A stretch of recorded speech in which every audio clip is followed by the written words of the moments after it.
সুপ্রিয় দর্শক, আজকে আমি যে রেল স্টেশনটা দেখাবো এটা কিন্তু বাংলাদেশের ভিতরে, কিন্তু বাংলাদেশের নয়।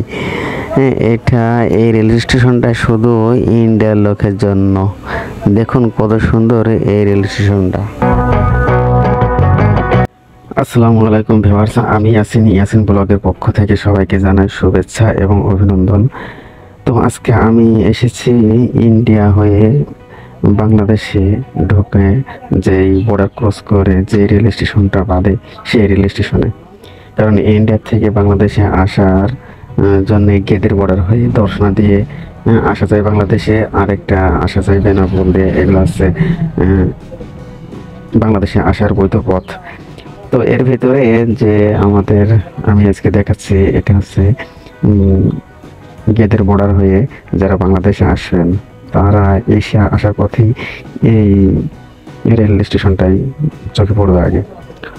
তো দেখুন রেল স্টেশনটা কত বড়, অনেক বড়, কারণ এখানে পাথর, ইন্ডিয়ার থেকে পাথর এবং মানুষ বলেন সব কিন্তু এই রেল স্টেশন দিয়ে পারাপার হবে।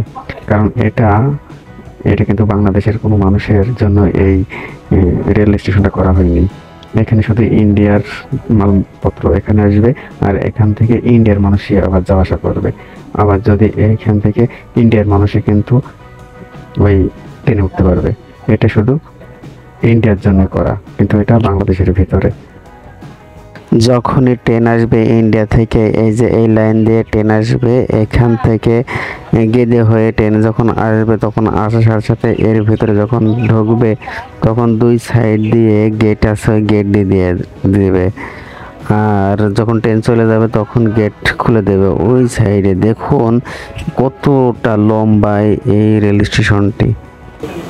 আমরা যদি ওই রেল স্টেশন থেকে বের হই, এই দেখুন আমরা বের হয়েছি, তো বের হওয়ার পরেই বাদবে দর্শনার কাঁচা বাজার বা পট্টি। এই পট্টিতে আপনি সব কিছু পাবেন।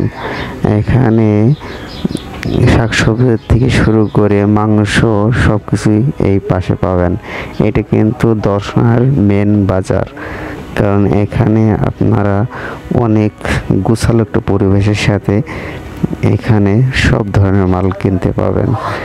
যদি মনে করেন যে এই বাজারে যাব, তাহলে এই বাজার থেকে খুব সহজেই কম দামে অনেক কিছু ক্রয় করতে পারবেন।